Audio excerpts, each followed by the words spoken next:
Super exclusive news చూస్తున్నాం. AP రాజకీయాల్లో Rayalaseema senior నేత మాజీ మంత్రి పెద్దిరెడ్డి రామచంద్రారెడ్డి మళ్లీ యాక్టివ్ అయ్యారు. గత కొంతకాలంగా సైలెంట్ మోడ్లో ఉన్న ఆయన సడన్గా వైబ్రేషన్ మోడ్లోకి వచ్చేశారు. అనంతపురం జిల్లాలో డిఎస్సి నిరసనలో పాల్గొనేందుకు వెళ్తున్న పెద్దిరెడ్డిని పోలీసులు అడ్డుకోవడంతో సీఎం పాలిటిక్స్ ఒక్కసారిగా హీటెక్కాయి. వాస్తవానికి గత ఎన్నికల తర్వాత భూములు, మద్యం, అటవీ భూముల ఆక్రమణ కేసులతో ఆయన ఉక్కిరిబిక్కిరయ్యారు. దానికి తోడు పార్టీ నుంచి సరైన సపోర్టు దొరక్కపోవడంతో తీవ్ర అసంతృప్తితో రగిలిపోయారు. కుప్పంలో చంద్రబాబును ఓడించాలన్న టార్గెట్ మిస్ అవటం, మదనపల్లి ఫైల్స్ దగ్ధం కేసు మెడకు చుట్టుకోవడంతో ఎన్నాళ్ళు మౌనంగా ఉండిపోయారు. కానీ సగం టర్మ్ పూర్తవుతున్న పార్టీ గ్రాఫ్ పడిపోతుండటం, క్యాడర్ చెల్లాచెదురు అవుతుండటంతో ఇక లాభం లేదనుకొని మళ్లీ గ్రౌండ్లోకి దిగారు. ఇప్పటి వరకు కేవలం చిత్తూరు జిల్లాకే పరిమితమైన ఆయన ఇప్పుడు రాయలసీమ మొత్తం తన పట్టు నిలుపుకునేందుకు మాస్టర్ ప్లాన్ వేశారు. మరి పెద్దిరెడ్డి ఈ రీఎంట్రీ సీమ వైసీపీకి ఏ మేరకు ఆక్సిజన్ ఇస్తుంది, ఆయన వ్యూహాలను కూటమి ప్రభుత్వం ఎలా కౌంటర్ చేయబోతుంది అన్న దానిపై ఉత్కంఠ నడుస్తోంది.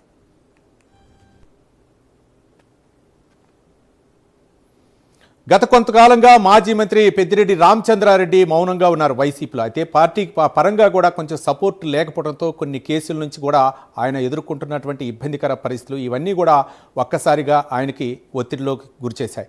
అయితే ఈ మధ్య మళ్ళీ యాక్టివ్ అవుతున్నటువంటి నేపథ్యంలో వైసీపీ మళ్ళీ కొత్త రక్తం ఎక్కిస్తున్నారా పెద్దిరెడ్డి రామచంద్రారెడ్డి? ఎలాంటి వ్యూహంతో ముందుకెళ్తున్నారు? తదితర అంశాల గురించి మరింత సమాచారం మా కరెస్పాండెంట్ సుధీర్ అందిస్తారు. సుధీర్.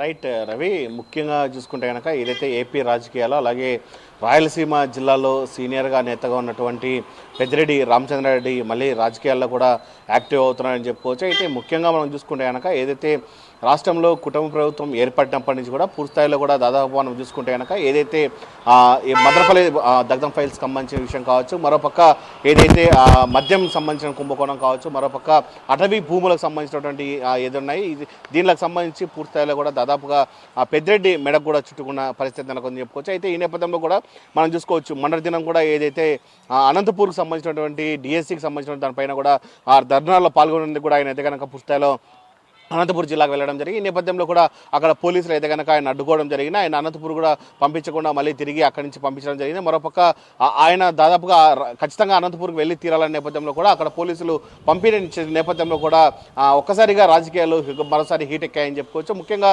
మనం చూసుకుంటే కనుక ఇప్పటికే ఆయన దాదాపుగా ఏదైతే అనేక అంశాల్లో కూడా బాగా కుంగిపోయినటువంటి పెద్దిరెడ్డి రామచంద్రారెడ్డి ముఖ్యంగా అటు వైఎస్ఆర్ కాంగ్రెస్ పార్టీ నుంచి కూడా పూర్తిస్థాయిలో కూడా ఆయనకు మద్దతు లేకపోవడంతో కూడా పూర్తిస్థాయిలో ఆయన ఏమీ చేయలేని పక్షంలో కూడా దాదాపుగా ఇన్ని రోజుల పాటు కూడా సైలెంట్ మోడ్లో ఉన్నామని చెప్పుకోవచ్చు. అయితే ముఖ్యంగా మనం చూసుకుంటే కనుక ఇప్పుడు తాజా రాజకీయాలు చూసుకుంటే దాదాపుగా ఇప్పటికీ రాష్ట్రంలో కుటుంబ ప్రభుత్వం దాదాపుగా 2.5 సంవత్సరం కావస్తుంది. ఈ నేపథ్యంలో కూడా మరోసారి మనం చూసుకుంటే కనుక పెద్దిరెడ్డి రామచంద్రారెడ్డి కూడా మళ్ళీ తాజా రాజకీయాల్లోకి వచ్చే ప్రయత్నాలు అయితే పెద్ద ఎత్తున కూడా ఉన్నాయని చెప్పుకోవచ్చు. రాజకీయాలు కూడా హీట్ ఎక్కుతున్న పరిస్థితి అని చెప్పుకోవచ్చు. అయితే ముఖ్యంగా దాదాపు మనం చూసుకోవచ్చు ఆయన ఇప్పటికే మరోపక్క రాయలసీమ వ్యాప్తంగా ఉన్నటువంటి 4 జిల్లాలను కూడా 4 జిల్లాల్లో పట్టు తెచ్చుకోవాలనే నేపథ్యంలో కూడా ఇప్పటికే పెద్ద ఎత్తున పావులు కదుపుతున్న పరిస్థితి ఉంది. ముఖ్యంగా ఏదైతే పుంగనూరుకు సంబంధించినటువంటి కార్యకర్తలతో కూడా ఆయన మాట్లాడడం జరిగింది. దాని తర్వాత అనంతరం కూడా ఏదైతే కడప కావచ్చు, చిత్తూరు, అలాగే కర్నూలు, మరోపక్క మనం చూసుకుంటే అనంతపురం, ఈ 4 జిల్లాల్లో కూడా పూర్తిస్థాయిలో గతంలో వైఎస్ఆర్ కాంగ్రెస్ పార్టీ అధికారం నేపథ్యంలో కూడా ఎలా చలామణి అయ్యారో ఆ నేపథ్యంలోనే మళ్ళీ కూడా మరొకసారి ఖచ్చితంగా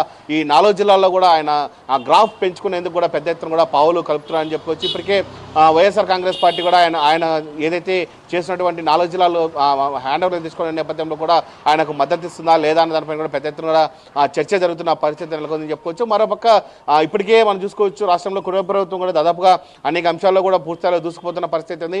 ఈ నేపథ్యంలో దాదాపుగా ఇలాంటి అంశాల నేపథ్యంలో కూడా పెద్దిరెడ్డి రామచంద్రారెడ్డి ఖచ్చితంగా కుటుంబ ప్రభుత్వానికి ఢీకొనే విధంగా ఆయన వెళ్తారా లేదా అని కూడా రాజకీయాలు అయితే కనుక పెద్ద ఎత్తున కూడా చర్చ జరుగుతున్న పరిస్థితి ఉంది. ముఖ్యంగా ఇప్పటికే మనం చూసుకోవచ్చు మదనపల్లికి సంబంధించినటువంటి ఏదైతే ఫైల్స్ దగ్ధం కేసు ఉందో దాదాపుగా మరోపక్క అక్కడ కల్తీ మద్యం సంబంధించిన కేసు ఉందో దాదాపుగా అటవీ భూములకు సంబంధించినటువంటి ఇవన్నీ కేసులు కూడా దాదాపుగా ఆయనకైతే కనుక గతంలో మెడకు చుట్టుకున్న పరిస్థితి ఉంది. ఈ నేపథ్యంలో ఆయనకు సంబంధించినటువంటి కొంతమంది అనుచరులను కూడా పోలీసులు అరెస్ట్ చేయడం జరిగింది.